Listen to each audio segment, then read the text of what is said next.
Olá, estamos iniciando o programa Odontologia para Todos e hoje nós temos a honra de receber o deputado federal Júlio César. Quem é Júlio César Ribeiro? Olha, primeiramente, doutor Ricardo, é um prazer imenso poder estar aqui com o senhor participando desta programação. Júlio César Ribeiro é um rapaz, vamos dizer assim, que veio de São Paulo, né, para Brasília em 2012, para uma missão partidária. Fui convidado pelo partido, então, Republicanos, naquela época, para compor aqui a Secretaria de Esporte aqui do Distrito Federal. Antes disso, eu tinha trabalhado em emissoras de televisão, né, rodei um pouquinho o país, né, trabalhei em Santa Catarina, em Salvador, Rio de Janeiro e até mesmo São Paulo, na área de comunicação. Sou natural de São Bernardo do Campo, onde nasci em 1975, e depois dessa trajetória, morei também numa cidade chamada Franca, onde conheci a minha esposa Sônia. Morei lá quase que 5 anos, e a minha carreira, vamos dizer assim, profissional, ela começou então nessa data. E chegando aqui em Brasília em 2012, convidado pelo meu partido, Republicanos, hoje Republicano, na época PRB, a gente foi para a Secretaria de Esporte para ali poder desenvolver um trabalho voltado às modalidades esportivas, até porque na época, eu sempre gosto de falar isso, era uma secretaria que só falava de futebol, e Brasília a cada dia demonstra que ela não tem só futebol, ela tem diversas modalidades, e a gente começou a potencializar todas as modalidades, né? Desde o futebol, o vôlei, artes marciais e assim sucessivamente, fez com que a secretaria desse um boom e fosse uma secretaria bem visível aqui no cenário político de Brasília.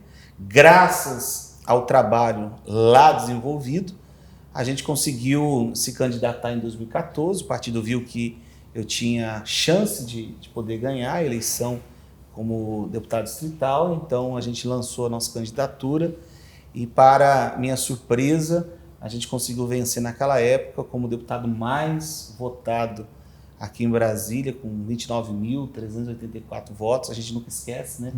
A quantidade de voto, que foi algo assim que realmente surpreendeu, porque tinha só 2 anos de Brasília. Então você veja que o trabalho que a gente desenvolvia, tanto na área de esporte, como no conceito, né, de família conservadora, essa questão, fez com que a gente chegasse então à Câmara Distrital.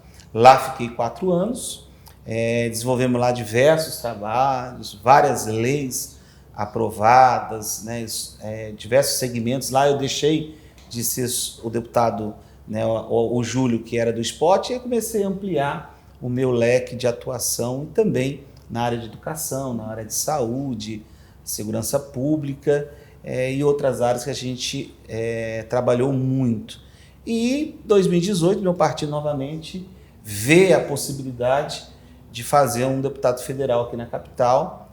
A gente conseguiu quase 80 mil votos, 775 mil votos que a gente fez aqui no DF, e a gente hoje ocupa uma cadeira no plano federal, né? Já estamos aí com 2 anos de mandato. E como que você chegou aos 19 anos, né?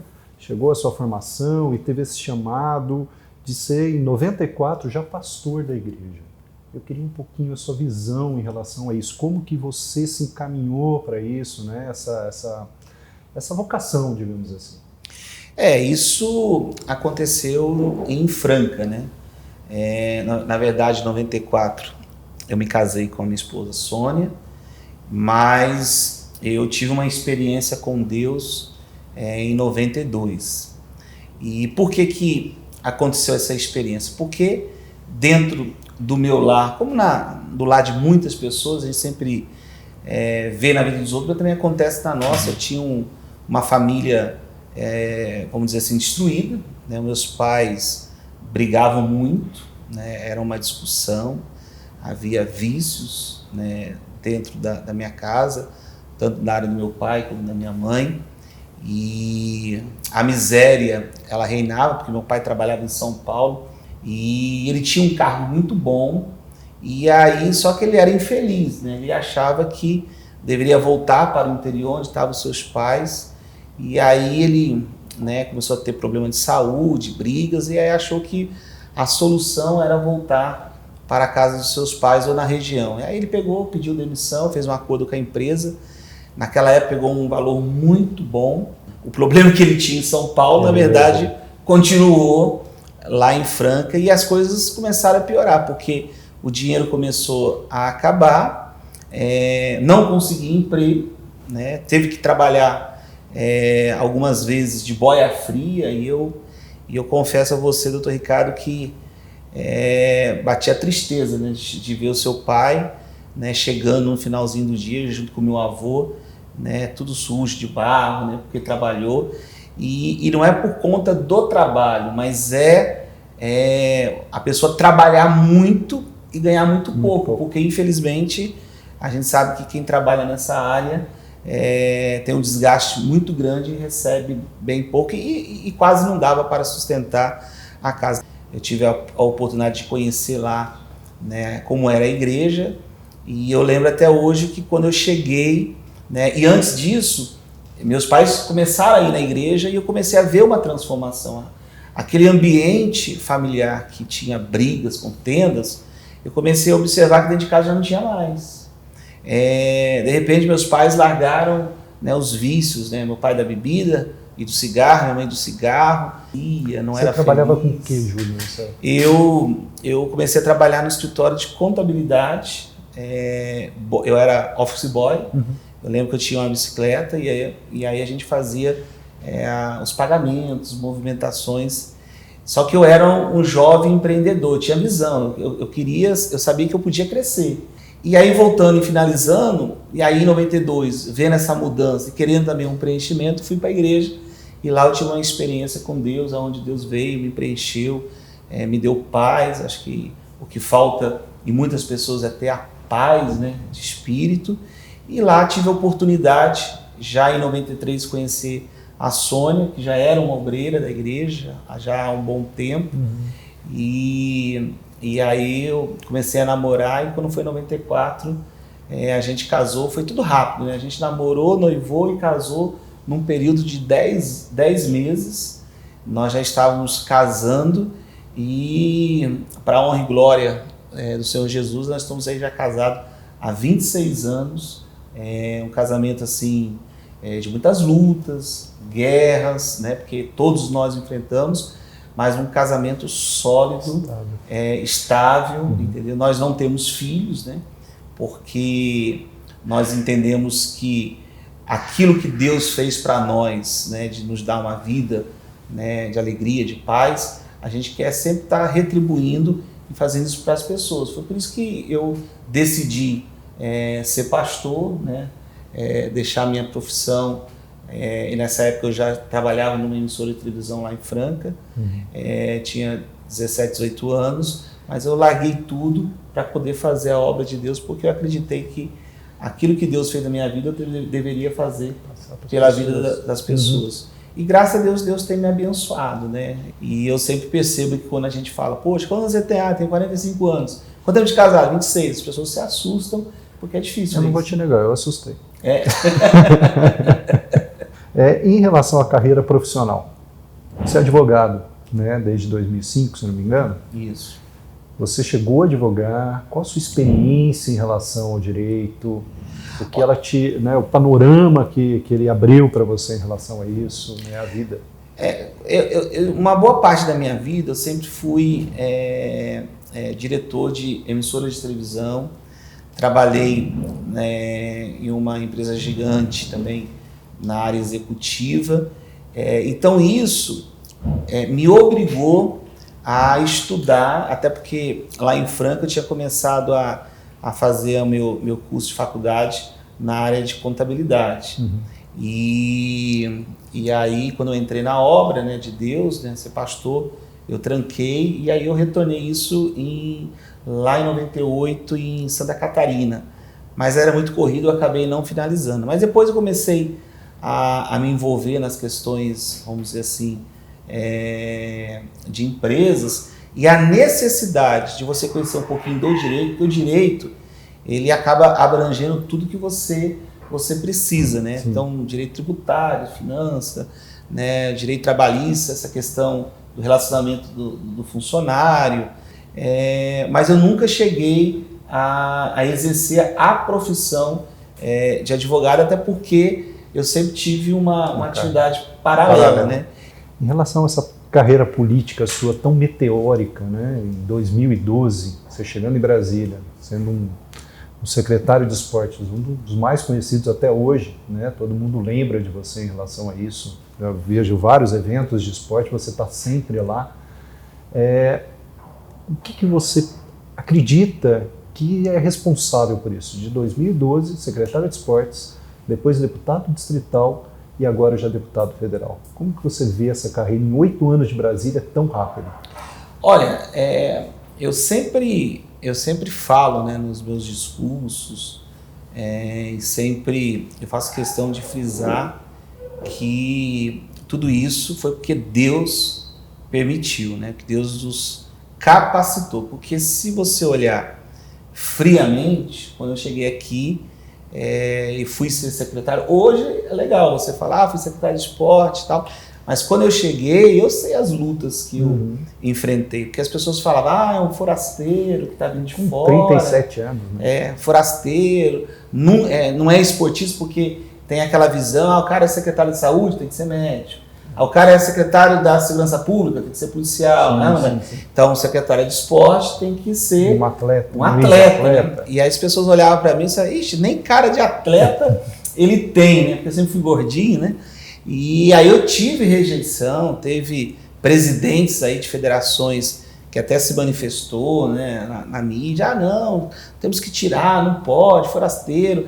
E um detalhe, o esporte já estava em baixa, né? E nós começamos a fazer coisas que realmente chegavam na população. Atletas que precisavam de ajuda, a gente realmente conseguiu criar políticas que pudessem realmente chegar no atleta e ter o reflexo na família. Como, por exemplo, o Compete Brasília. A gente conseguiu fazer que naquela época, como secretário, a gente dá a passagem para que o atleta pudesse disputar fora de Brasília, em outros estados e até mesmo em outros países. E quando isso acontecia e não tinha, o atleta se socorria dos pais, dos familiares. O pai trocínio, né? Pai trocínio, mãe trocínio, né?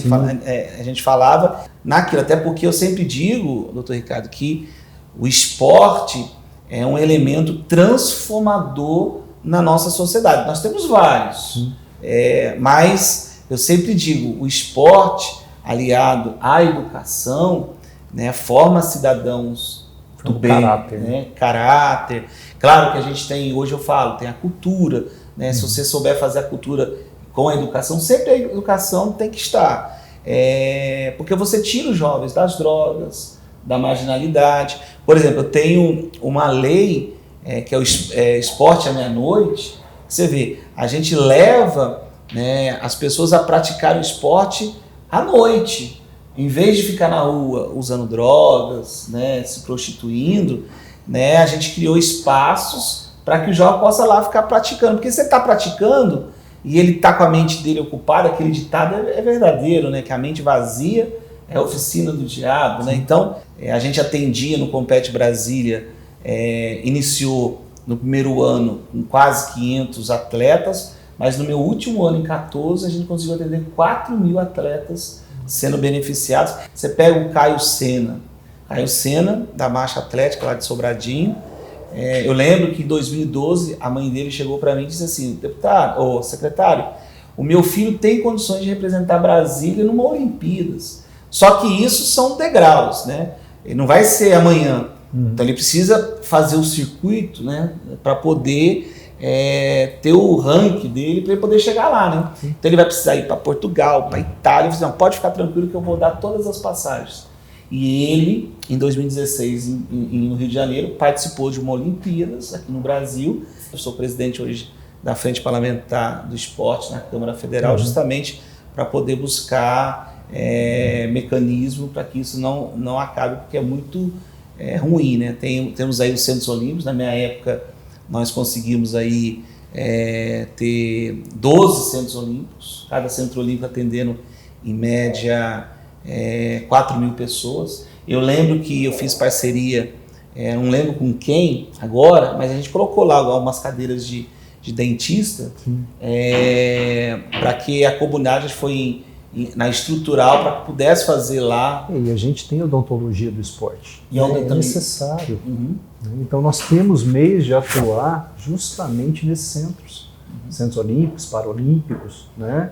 Aí uma ideia, nós temos 12, você imagina se a gente puder fazer uma grande parceria e levar isso, né, para a comunidade, né, colocar lá uma cadeira, colocar ali um profissional muitas vezes para preparar o estagiário, né, vamos dizer assim, que vocês formam aqui, né? Aí uma ideia sensacional. Prevenção, inclusive, ela é muito importante. Até os aparelhos de placas de protetores para o próprio esporte, luta livre, né, artes marciais, tudo isso é preparado para um profissional. Então é uma ideia fantástica, né? A gente conseguir casar isso daí seria muito importante para esses atletas. Alguns deles deixam de competir por alguns pequenos problemas, né? Problemas de cárie, problemas periodontais, então isso seria bem interessante. A gente pensa no atleta, um atleta a gente sempre pensa o quê? Totalmente amparado, rico, mas não é isso. O atleta de base que inicia, que é o princípio do Centro Olímpico, né? Formar o atleta, ele muitas vezes não tem condição. Então, essa ideia, né, de colocar o profissional é sensacional. Júlio, voltando ao seu tempo como deputado distrital, os 4 anos que você ficou, o que você assim teve mais satisfação em realizar? Quais foram as suas principais realizações nesse período? Olha, doutor, eu acho que eu precisaria aí de uns 2, 3 programas a mais para a gente poder falar, porque a gente teve muito êxito, né, na nossa primeira legislatura. Nós aprovamos quase que 58 projetos de leis, recursos que a gente conseguiu realmente colocar nas áreas necessárias, né? A gente começou a fomentar projetos sociais, que até então projetos que viviam da ajuda das pessoas. E eu vejo que hoje são esses projetos sociais que ajudam o Estado, porque o cara muitas vezes não tem nada, mas pelo amor às pessoas ele vai lá, cria um projeto e consegue lá colocar 10, 15, 100 crianças, né, a comunidade. Na comunidade e que pede ajuda para um, pede ajuda para outro. Então nós conseguimos potencializar vários projetos sociais aí na área, né, tem um que chama capoterapia, não sei se você já ouviu falar, que é a mistura da terapia com a capoeira. Né? Capoterapia, que é dado pelo grande mestre Gilvan, que ele trabalha com os idosos. Porque a gente, infelizmente, muitos idosos, quando chega ali aos seus 65 a 70 anos, ficam dentro das suas casas, né, meio que esquecido, e isso bate a tristeza, bate a angústia. E doença, aí, osteoporose, depressão. Conseguir fazer com que o Compete Brasília deixasse de ser uma portaria, porque portaria você sabe que a qualquer momento pode ser cassada. Eu dei entrada na lei, no projeto de lei, consegui aprovar, consegui que o governador sancionasse, e além da passagem eu incluí a hospedagem e a alimentação. Claro que agora falta regulamentar a alimentação e a hospedagem, mas quando isso acontecer, ainda vai ficar melhor ainda para o atleta. Tem um projeto que eu fiz em 2016 e que foi muito atuante agora na época da pandemia, que foi a questão dos supermercados, que eu criei uma lei para poder higienizar os carrinhos dos supermercados.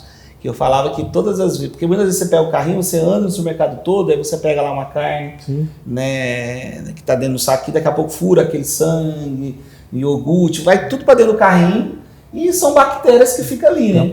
E na época eu criei um projeto, nem imaginava na pandemia, que obrigava os estabelecimentos na área dos supermercados, né, a higienizar todos os carrinhos, né, depois da utilização. E hoje, quando você vai no supermercado, o que eles estão fazendo? Estão higienizando tudo.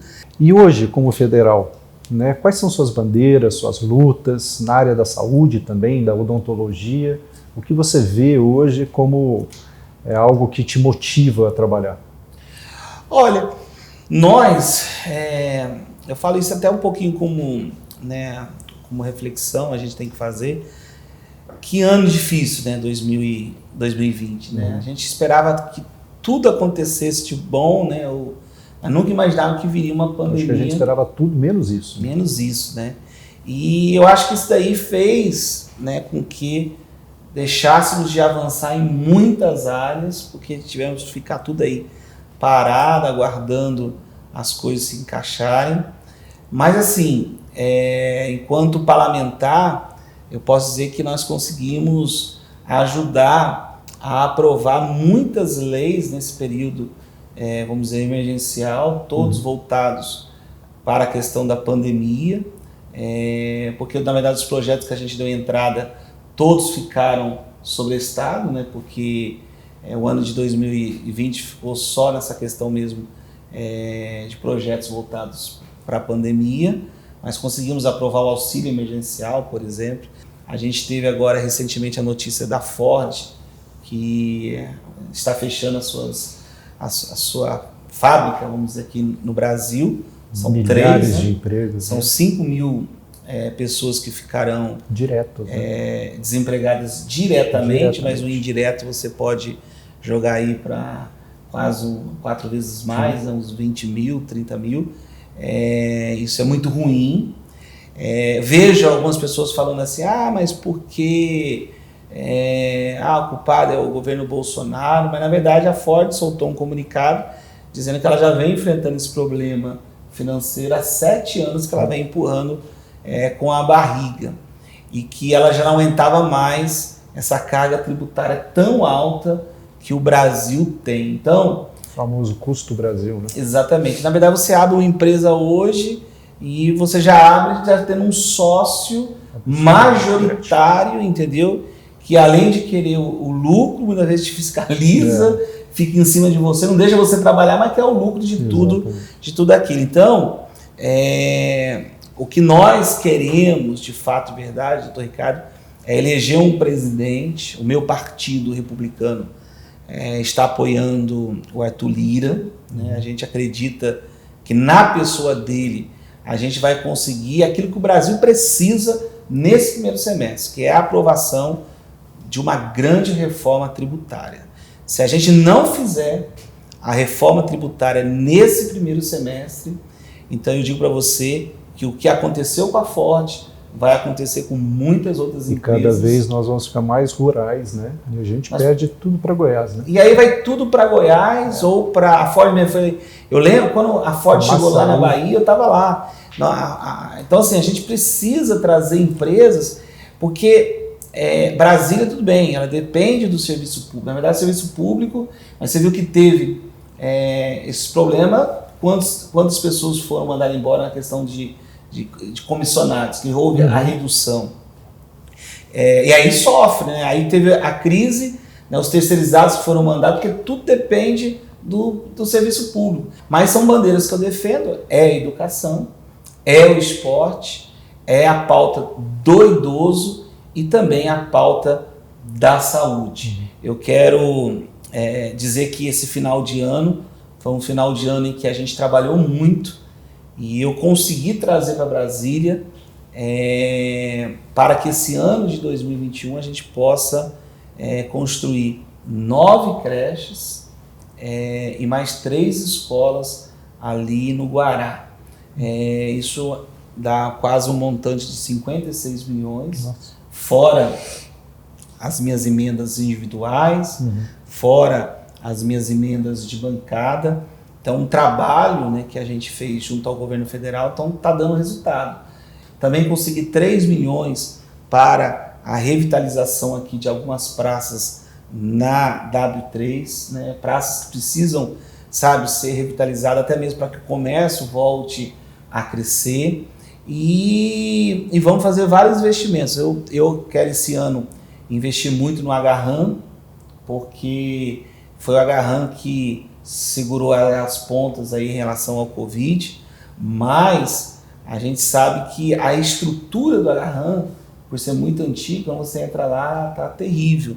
Então nós precisamos. Acabei de fazer um ofício agora para a Secretaria de Saúde, cobrando que está faltando alguns remédios na farmácia de alto custo. Não pode faltar, né? Não. Porque uma população que não pode ficar, não tem condições de comprar. Não tem condições. Aí a pessoa ontem disse assim, ó, meu remédio termina hoje, foi lá, não tem previsão para chegar. A mulher não tem dinheiro. Não tem como comprar. Como que vai comprar? Aí acaba morrendo. Sim. Eu acabei de oficializar a Secretaria de Saúde para que acaba ela perdendo todo um tratamento, né? Toda uma evolução por causa disso. E aí, e o que é duro, sem previsão, né? Isso não pode ocorrer. Mas assim... Você vê uma diferença muito grande, né? Como se fosse no futebol, a primeira divisão e a segunda divisão em relação à Câmara Distrital aqui para a Federal, a celeridade dos processos? É verdade, né? Vamos ser bem honestos. Foi uma das coisas que eu senti muito quando eu cheguei na Câmara Federal.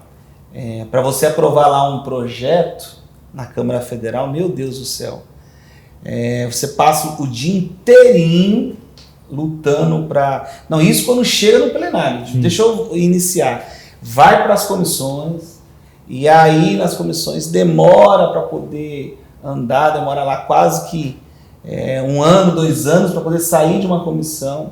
Ainda quando chega no plenário é uma luta para você poder colocar. Tem deputados lá que passam 4 anos sem aprovar um projeto. Já na Câmara Distrital, como eu disse, muito mais rápido. Eu com 4 anos aprovei 58 projetos de lei. O projeto chega hoje numa comissão, quando à tarde já está pronto para levar para plenário e votar. A gente percebe uma diferença, né, no distrital em torno de 1 ano. Um projeto ele é pelo menos votado. E na Câmara Federal são anos e anos. Anos e anos. Não, tem projeto de lá, porque como você vai para determinadas comissões, você acaba herdando projetos de outras legislaturas. Então, de vez em quando eu vejo lá projetos, estamos em 2021 agora, mas lá em 2020, chegava projetos para nós lá de 2015, 2014. Isso é fundamental para o país andar, né? A gente vê, inclusive, algumas ações até do governo Bolsonaro. Uma delas é a diminuição do IPI, desde o ano passado, para os produtos importados, né? Diminuição da alíquota que são importados, luvas, máscaras, e isso não chega na população. Então, nós tínhamos há 1 ano atrás uma caixa de luva, por exemplo, custando no máximo R$25. Hoje ela custa 130. Meu Deus! Mais 600%. Como que a gente pode lutar contra isso? O que a gente pode fazer? Você está na sua visão de deputado federal, o que é possível para que isso, né, possa ser coibido? Olha, doutor, é algo assim que, primeiro, a gente tem uma atuação firme, né, do Ministério da Economia. Eu acho que eles precisam realmente, acho que isso está muito vinculado à reforma tributária, né? A gente precisa fazer porque quando há o imposto, as empresas, as pessoas querem jogar para a população, né? Engana-se que quando aumenta o imposto, está aumentando o empresário. Não, nunca, né? Na verdade, você vê o arroz, olha o preço do arroz, foi lá para cima. Há também essa questão de concorrência, muitas vezes também há um cartel em determinados momentos, né, que a gente percebe que ainda existe. Mas assim, cabe realmente ao governo federal a fiscalização, mas cabe também à Câmara também fazer o seu papel. E até um incentivo, muitas vezes, a gente percebe que não existe produção forte no Brasil desses materiais. Então isso também... E não vai ter enquanto, né, não tiver uma reforma tributária. Por isso que eu digo que essa pauta é a mais importante. São áreas sensíveis que nós precisamos para trabalhar. Imagina o que é luva hoje para a população brasileira inteira. Né? Você começou a ter necessidade, as pessoas estavam indo no supermercado de luva. Então o consumo se aumentou muito e todas elas vêm da onde? Da Ásia. Então nós não estamos tendo condições de manter, né, tantos médicos, dentistas, fisioterapeutas, trabalham com isso no dia a dia. Né? Eu tenho costume de conversar muito com as pessoas, inclusive aquela pessoa que tem um carrinho de lanche hoje, ele usa uma luva. O chefe de cozinha usa uma luva e ele não está conseguindo não ter que repassar para o consumidor. Então isso se torna uma inflação cada vez maior. Então a gente precisa saber como atuar, como fazer isso e ter mecanismos, né, para evitar que isso aconteça novamente. Porque se isso não acontecer, a população vai sofrer, né? Sim. Porque, pelo amor de Deus, nós estamos cansados aí de gastar o nosso recurso, nosso dinheiro aí, né, em produtos que a gente sabe que poderia ser muito menor. E quando a gente sai, né, a gente já conheceu vários países, muitas vezes você fala, meu Deus, olha o preço disso daqui, né? Sim. A gente vê muito também aqui em Brasília, né? Você vê que o custo de vida do plano piloto é totalmente diferente das cidades aqui do lado, né? Mais do que vários projetos que é importante serem aprovados diversas categorias, a reforma tributária que vai trazer um equilíbrio para o país. Nós tivemos a oportunidade de votar esse ano, mas infelizmente, né, as questões políticas... Deputado, uma última pergunta. Abra seu coração para mim. 2022, senador, governador, quais são seus objetivos, reeleição, o que você está pensando de evolução? Né? Começando de 2012, secretário de esportes, deputado distrital, deputado federal, o que você pensa para frente? Olha só, eu sempre vejo que as candidaturas elas têm que estar bem fundamentadas. Eu sempre dizia que, por exemplo, o distrital, né, para ele poder se tornar o federal, acho que ele precisa pelo menos ter uns 2 mandatos. Né? Eu acho que até para que você pudesse consolidar. O que aconteceu comigo foi algo atípico, eu acredito nisso, porque na verdade foi uma oportunidade que o meu partido visualizou que haveria ali uma lacuna e poderia a gente ter o sucesso, e como eu disse no início, nosso presidente Marcos Perillo ele acertou em cheio.